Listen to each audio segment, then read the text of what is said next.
Fala, pessoal, sejam bem-vindos. Olha que maravilha. Terceira temporada do nosso podcast, hein? Quem diria?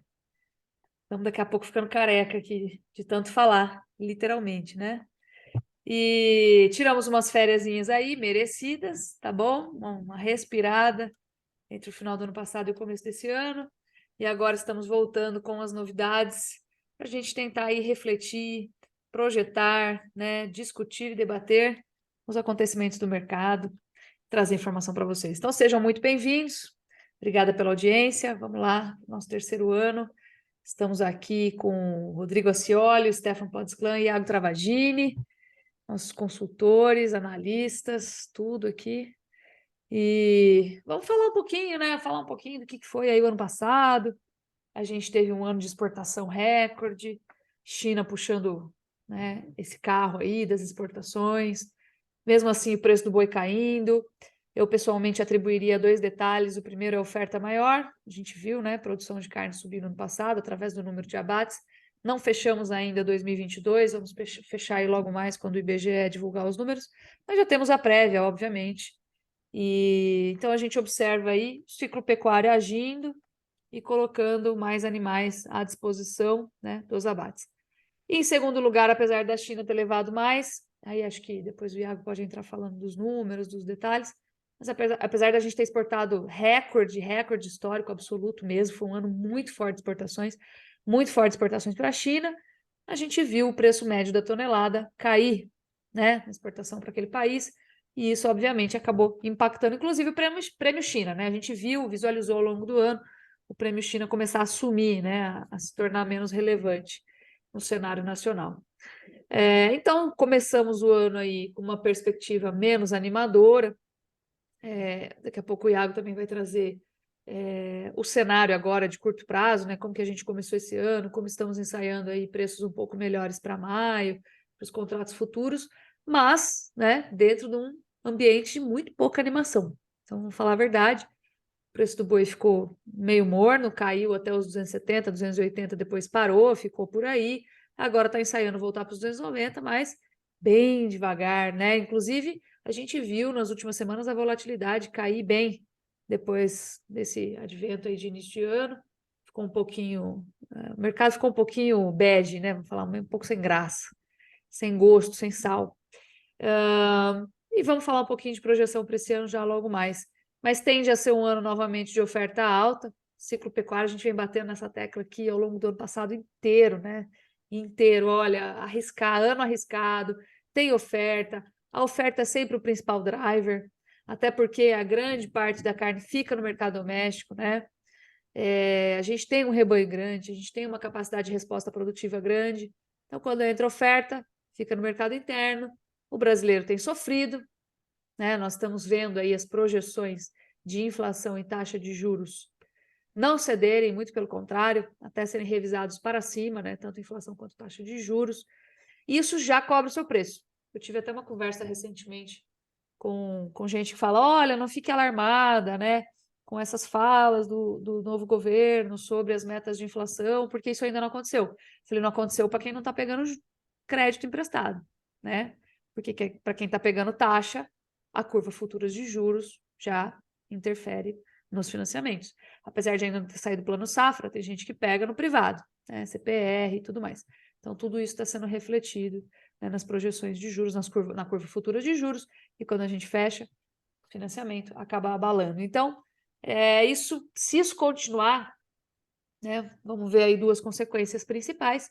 A primeira é que a inflação prejudica o consumo, principalmente de carne bovina, né, ela é substituída facilmente aí pelas proteínas alternativas.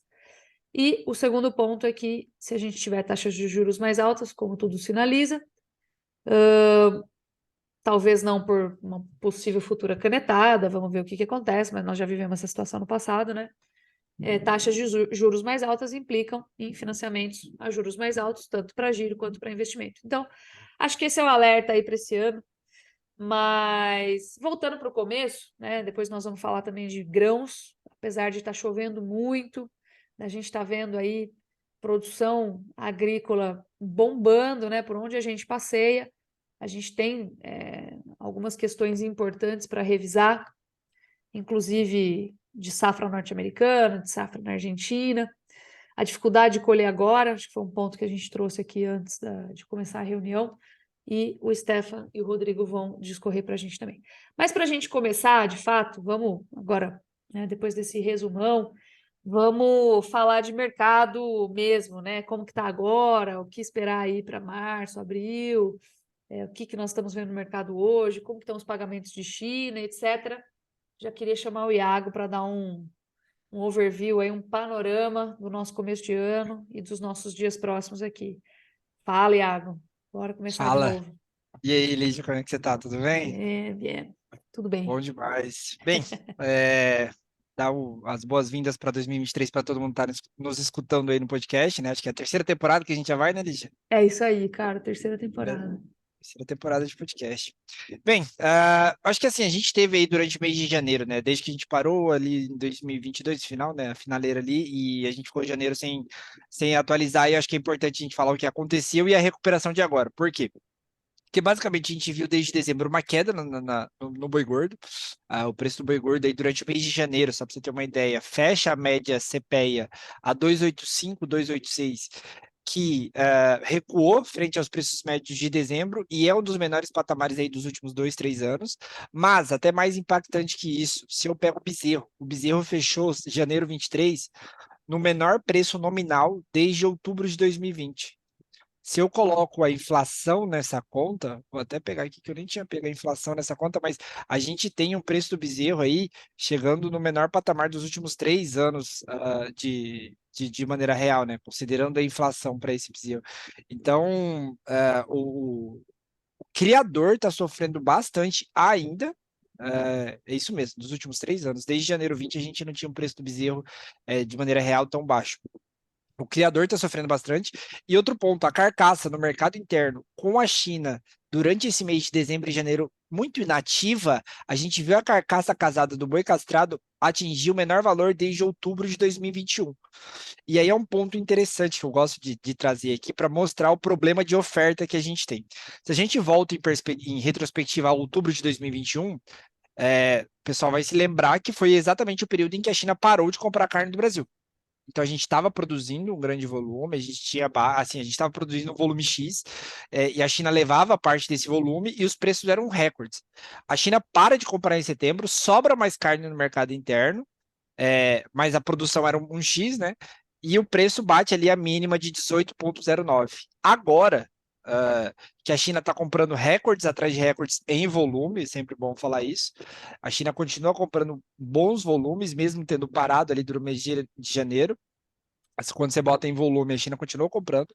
Mas ainda assim, mesmo com a China comprando, o mercado brasileiro funcionando em condições normais, o preço da carcaça bate o menor valor e comparado a um período em que a China não levava nada.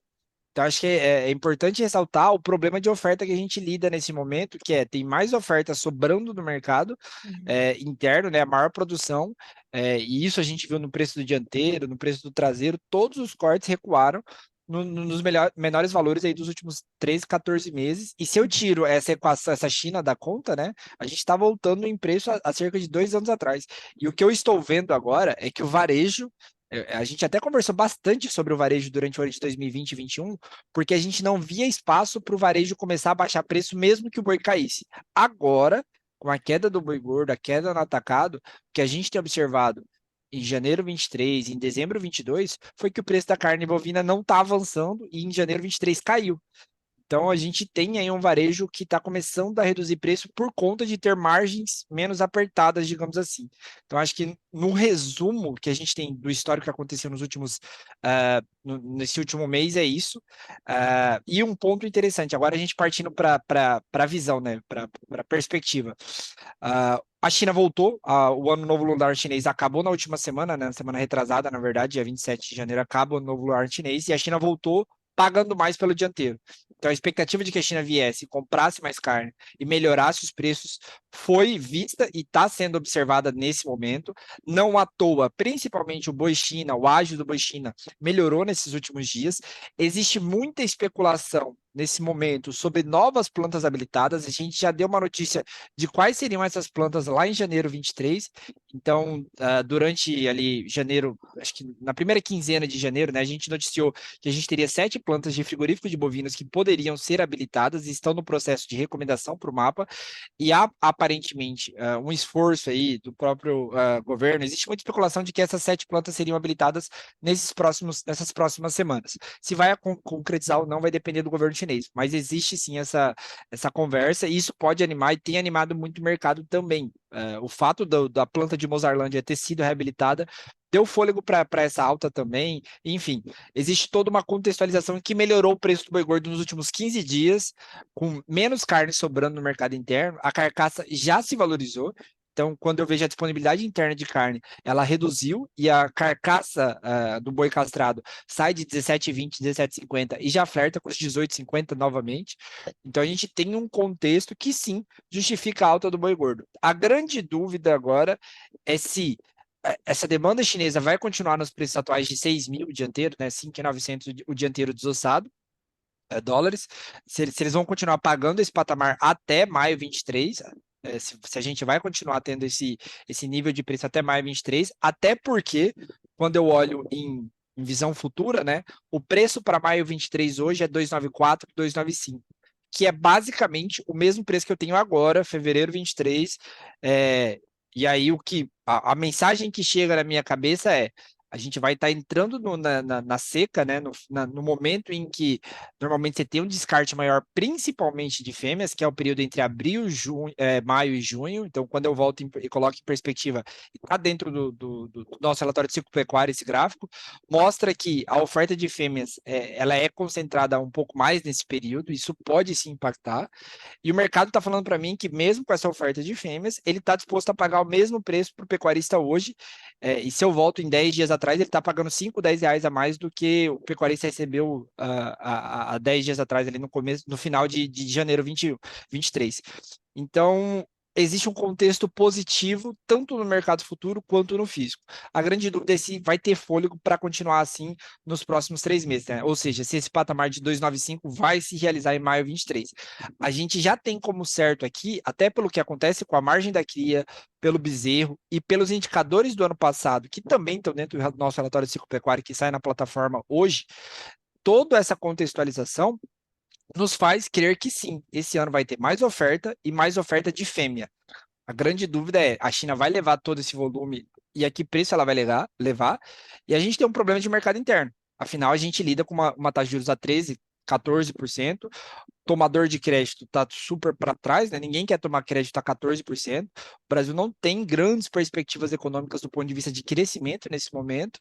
Então, acho que tudo isso leva a visões aí em que a gente olha para a oferta crescendo e uma dependência da China para que ela leve mais carne a preços vantajosos. E, consequentemente, o mercado melhore e continue assim, né? Eu torço para que o preço chegue a 330. Se eu acredito nisso, acho que é um pouco menos provável, digamos assim. Mas é isso. Olha, É, te falar, é complicado. Fase de baixa, né? Não fica nada, não tem nada bonito, entendeu? exatamente. Nada fica Exato. bonito. Então é complicado. Eu tenho por sinal, você falou aí do relatório de ciclo pecuário, eu já queria convidar todo mundo, que a gente vai divulgar esse relatório aí nos próximos dias. É amanhã que sai, né, Iago? É hoje ou amanhã, Lígia? Hoje é terça, dia 7, amanhã vai ser, entre hoje e amanhã vai ser publicado esse relatório. E eu diria assim que esse é um dos relatórios mais importantes que a gente tem, assim, porque ele traça toda a sua estratégia, estratégia real, né? Vender daqui um mês, daqui 2 meses, daqui uma semana, isso não é realmente estratégia, né? É muito difícil saber o que vai acontecer de fato com o preço daqui um mês. Se vai subir R$ 1, se vai cair 4, né? São micro oscilações. Agora, as tendências de longo prazo a gente conhece, elas vêm todas, né? Clarificadas e dissecadas aí pelo ciclo pecuário. Então, assim, hoje nós estamos num momento ruim para vender, mas nós estamos num momento muito bom para comprar. Então, imagina que você tivesse originado reposição antes de 2020, né, para vender em 2020, 2021. Aí vocês entendem que isso faz com o resultado operacional.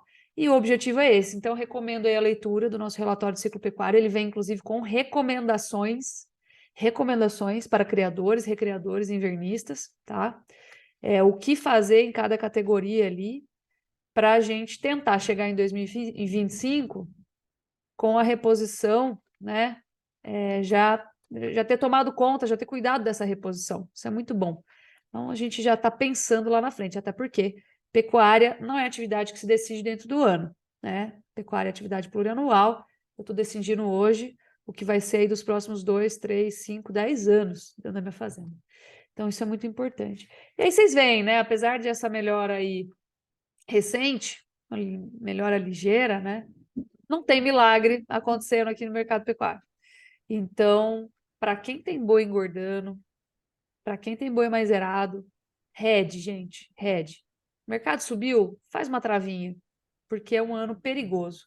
Tanto do ponto de vista de consumo, né, de mercado doméstico, a gente está vindo de uma casa um pouquinho mais organizada, assim, né? Mas parece que já está destrambelhando, né? Já está saindo, descarrilhando o trem de novo. Então, o Brasil não tem sossego, né? Economicamente não tem sossego. Isso tem prejudicado muito nosso poder, nossa capacidade de consumo.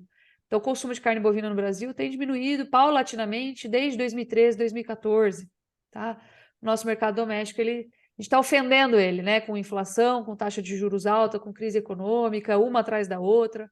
Isso desde já 2015, 2014, tá? Isso tem acontecido, a gente não se recuperou ainda. De lá para cá a gente desconstruiu esse consumo. As exportações vão muito bem, obrigado. Vamos lembrar aí que a Ásia vai ser o principal, vai continuar sendo o principal ponto de crescimento de consumo no globo. Os grandes impactos de consumo, eles vêm de pessoas que saem debaixo da linha de pobreza, da pobreza para alcançar uma classe consumidora, né? E isso acontece com muita força quando as pessoas saem das zonas rurais e começam a se direcionar para as zonas urbanas. Movimento que já aconteceu nos Estados Unidos, na Europa, no Brasil, na América, né, como um todo. Só que na África, principalmente, e na Ásia, isso ainda está em curso. A maior volume de população rural que existe no planeta está localizado na Ásia e na África. Então, esses são dois continentes que vão ser motor aí para o crescimento de consumo, principalmente de alimentos, nos próximos anos, e a carne bovina vai junto, né? O pessoal sai da linha da miséria e quer acessar, inclusive, alimentos de maior qualidade. Então, a gente vai continuar observando um movimento forte vindo da Ásia. Acabamos de aprovar aí algumas plantas novas para a Indonésia, inclusive no começo do ano, que gerou um movimento de muito otimismo no mercado. Mas esse movimento de otimismo ele também foi um pouco exagerado, né? Porque a Indonésia levou 1% das nossas vendas no ano passado, nossas vendas externas. Mesmo que ela quintuplicasse o volume, ainda é uma participação pequena. Obviamente, também não quero dizer o contrário, também não quero dizer que não tem importância, que não seja relevante. É relevante. Se a gente conseguir juntar um monte de países da Ásia, né, num grande pool ali da Ásia de compras, é maravilhoso. Inclusive, dilui uma parte do risco de China que o Iago acabou de endereçar. Mas, né, milagre também não faz. Então, China vai continuar sendo o carro-chefe. China que tem apresentado uma taxa de crescimento cada vez mais baixa, mas ainda assim uma taxa de crescimento, né? Muita preocupação do empresariado chinês em relação ao novo governo. Acho que a política de Covid zero deixou todo mundo muito pessimista. Agora está sendo abandonada. Mas o que a gente pode esperar para a China é que continue crescendo em um ritmo cada vez mais baixo, tá? Inclusive ocasionado aí por uma taxa de natalidade que não tem ajudado muito, né? Parece que o pessoal teve a política do filho único lá, mesmo tendo abandonado a obrigatoriedade, aprenderam a ter pouco filho, menos filhos por casal lá, tá bom? Então, acho que esse é o ponto. Lígia, Oi. só vou adicionar um comentário que eu acho importante, que é que, assim, tem nesse meio tempo, a gente falou isso na nossa aula ao vivo lá em janeiro, né, sobre perspectivas de 23, sobre três drivers, né? A gente não citou um aqui, que no caso é os Estados Unidos. Isso, E os boa. Estados Unidos se encaminha, assim, e ele cada vez mais se encaminha para um processo de retenção de fêmeas. Eles descartaram muitas, e até acho que saiu uma notícia do CEO da Tyson Foods falando como que eles erraram a mão e tomaram um tapa na cara do mercado aí sobre a produção de carne bovina e suína, que foi maior que o esperado. Eles esperavam um processo de retenção já em 22, e esse processo não aconteceu. Mas, enfim, a gente tem os Estados Unidos que deve reduzir sua produção em 800 mil toneladas, pelo menos é a projeção do próprio USDA hoje. E aí a grande conta que ainda não consegue, eu não consigo fechar na cabeça é que o norte-americano vai pagar boa parte dessa conta. Isso não fecha na minha cabeça, porque a taxa de desemprego lá está no menor nível dos últimos 20, 30 anos, né? 3,4%. Então, como que o consumidor norte-americano, que é o consumidor que mais, que tem, ó, tá entre os 10 tops aí, renda per capita do mundo, vai pagar, vai comer menos carne, em detrimento de um Brasil que tem a oportunidade de exportar mesmo com uma cota aí de 26%, né? Ultrapassando a cota e pagando tarifa de 26%. Então, acho que assim, tem um driver aí importante que a gente vai ter mais ciência durante esses próximos meses aí para ver o quanto vai ser impactada essa oferta e produção de carne bovina nos Estados Unidos. E tem um Mas acho outro que ponto importante que você traz também, inclusive no relatório de ciclo, né, Iago, da questão da Austrália, né? sim, sim, sim. A gente tem aí a Austrália se recuperando, né? Após, assim, 3 anos terríveis dentro da Austrália, existe uma perspectiva de que a Austrália recupere a sua produção de carne nos próximos 3 anos. É. 23 já crescendo um pouco, aumentando as exportações, que deve ser o principal beneficiado desse problema norte-americano, porque tem um- uma cota muito maior que nem está sendo 100% aproveitada, mas é um outro driver interessante. Tá. É isso aí. Acho que a gente deve visualizar um momento bom para as exportações em 2023, mas lembrando que só a exportação não faz milagre, né? Como a gente tende a arrochar ainda mais a oferta, né? Ou seja, aumentar a oferta agora em 2023, fica o risco de mercado. Então, agora não é muito hora de vender, né? É hora de comprar, mas quem trabalha com boi gordo, com animais de confinamento, por exemplo, não tem muito o que fazer, tem que trabalhar travado. Ai, mas eu podia ter vendido mais alto, vendi 290 e foi para 300. Cara, isso é um risco, né? Agora, pode ser o contrário também. E outra, eu sempre bato na madeira, qualquer problema, que focinho de porco na tomada, que a gente tem que explicar, o mercado vai muito para baixo, né? Ele não tem aderência agora para segurar e se sustentar. Fora isso, a gente está tendo muita emoção aí também no mercado, na questão do custo, né? Então, o custo que promete ceder e não sai de como a gente gostaria. Então, quando a gente olha o resultado da engorda, ele está bem insatisfatório, né? Ele está bem dificultado. Tem uma boa vantagem para quem consegue comprar a reposição bem, mas o custo não ajuda muito. E eu queria já chamar o Stefan aqui para a gente falar um pouquinho da situação da safra nova, né? Porque a gente tem visto que está chovendo muito, mas é tão difícil produzir que se chove pouco é ruim, e se chove muito é ruim também. Tem que ser a medida certa, né? A gente tem que estar super, super de bem com São Pedro aí para conseguir ter uma safra bem, bem bacaninha. Bora lá, Stefan, o que que você traz aí para a gente de novidade? Bom, olhando diretamente assim, né, o ponto de vista de uma safra cheia é bom para quem consome a produção, né? O milho a gente viu ter uma recuada agora esse início de ano, porém já está praticamente aí num patamar de estabilidade. A soja, que é aí que está desenhando aí uma safra cheia, algumas expectativas da ordem de 56 milhões de toneladas de produção total, é que traz aí uma preocupação maior em termos de grãos em termos de preço de grão para o curto prazo. O que está acontecendo? A gente tem uma safra que ela está pouco comercializada quando a gente olha historicamente. A gente tem algo próximo de 32, 34% da safra comercializada. Essa safra que é recorde histórico.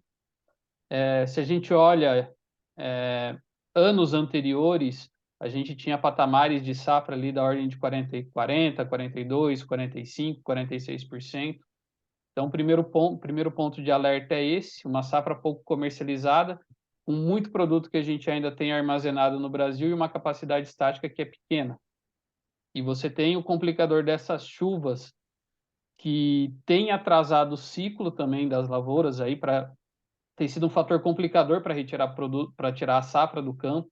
Isso tem elevado o custo de frete e na contramão de tudo isso, a gente tem o preço da soja que dá sinais aí bem evidentes, bem claros que no curto prazo ele tende a recuar mais.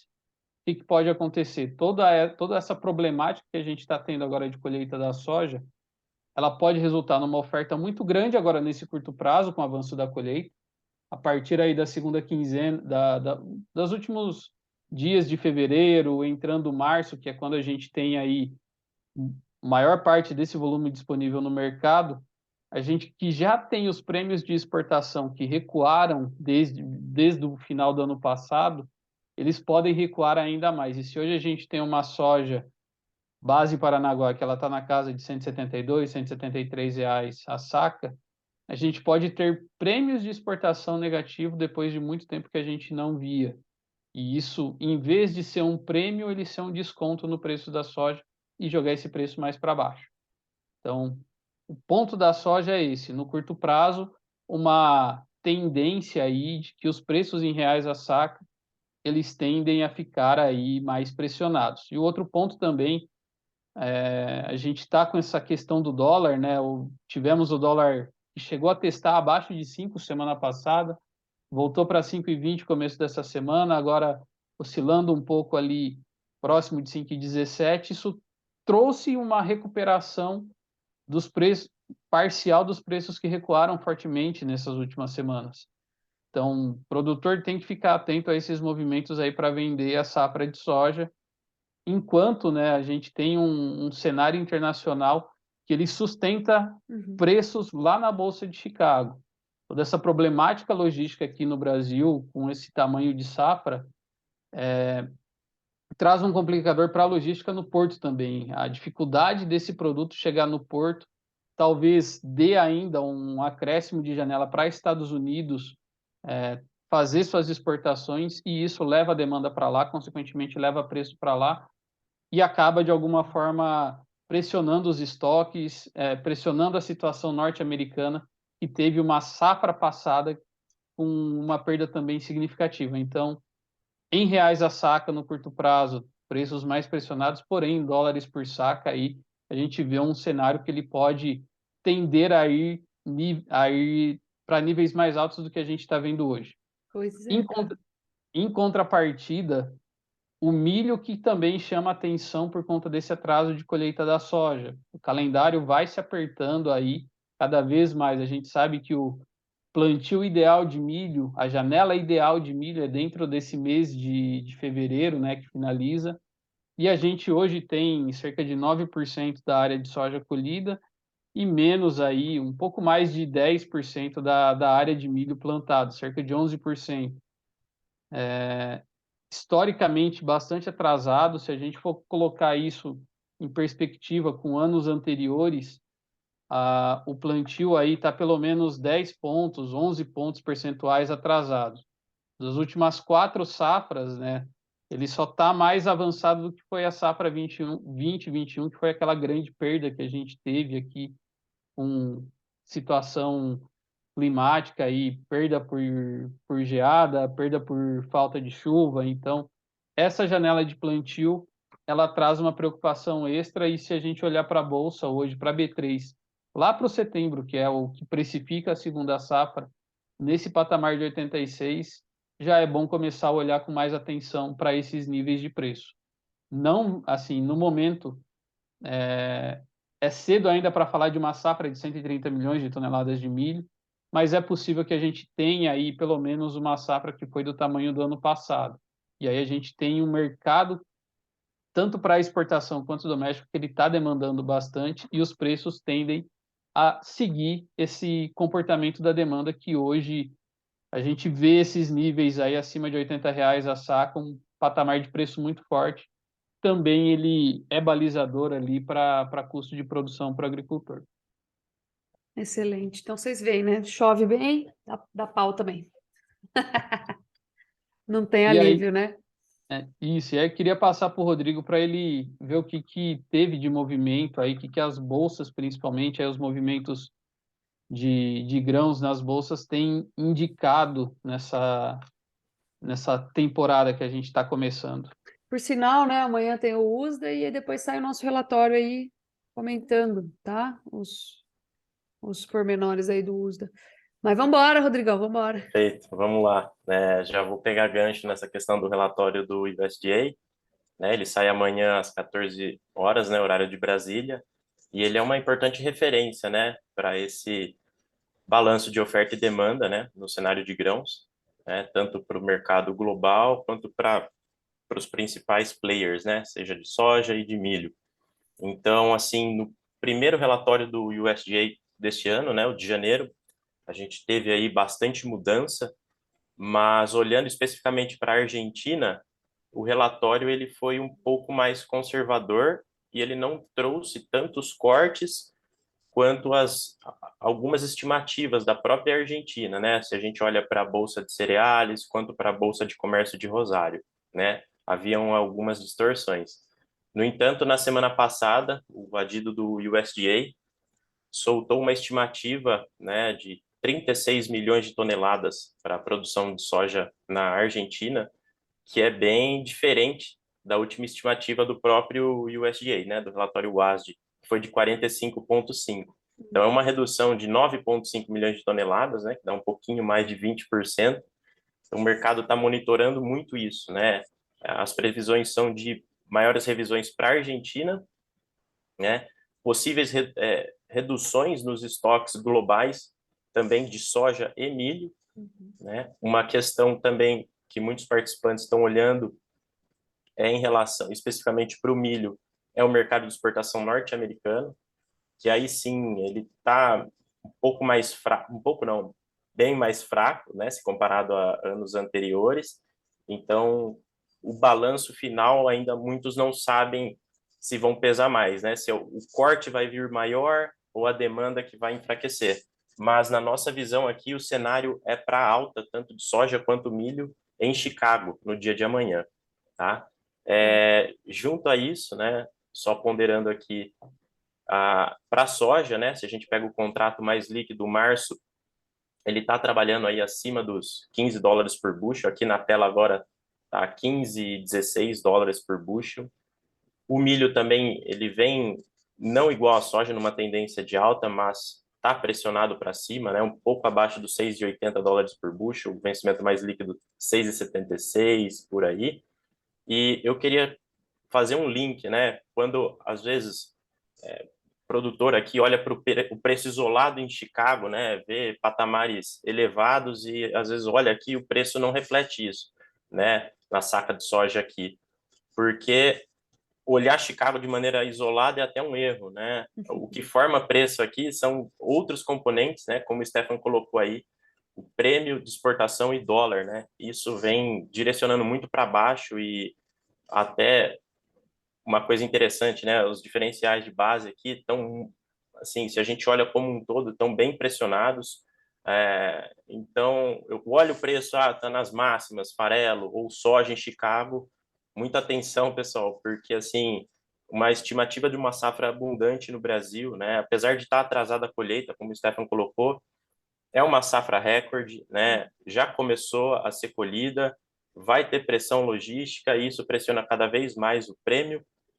E esse dólar que não muito tempo atrás estava 5,5, 5,4, ele chega a perder na semana passada os 5, né? Isso pressiona muito o preço aqui, né? Em algumas praças a gente viu E agora tá batendo semanas 5,20 de novo, né? muita Volatilidade pouca volatilidade, é os fracos, né? né? Então, assim, muito pé no chão, né?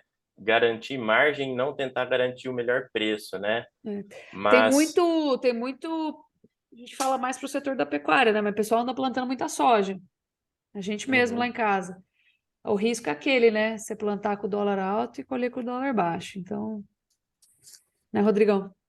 perfeito, não trocar muito a mão, né? Então, observar esses indicadores, seja diferencial de base, né, relação de troca para compra de fertilizantes, aí é uma coisa também que a gente vem colocando, né, preços, seja do gás natural, né, futuros, tanto nos Estados Unidos quanto na Europa, eles voltaram a patamares pré-guerra, né, e é insumo, né, para produção de fertilizantes nitrogenados. Então, assim, não olhar para agora, né, pegando até um gancho com o que você falou um pouco mais atrás, olhando num cenário mais à frente, né, para outros calendários, às vezes está num momento interessante, né, esse dólar mais baixo, então o insumo também, o gás natural, preços mais baixos, será que não é um momento interessante aí para o produtor ficar de olho, né? De novo, não olhar preço isolado, né?